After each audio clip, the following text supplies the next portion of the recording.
seni göresim gelip yine alyan suratın elime gelir deyip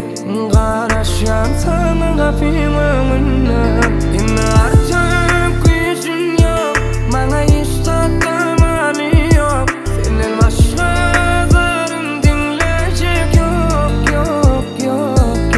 iki selamatım senin ocağına alıp men var diyardım sen beni yardım sesini duyardım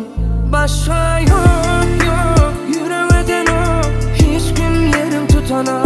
sensin en yok olan o yürüm ahrim yeten o başka yok yürümeden o hiç gün yerim tutana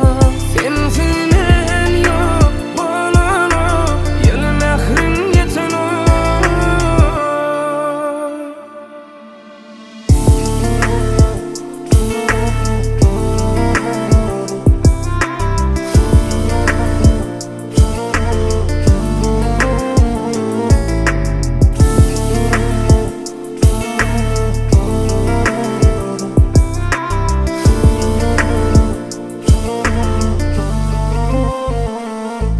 seni göresim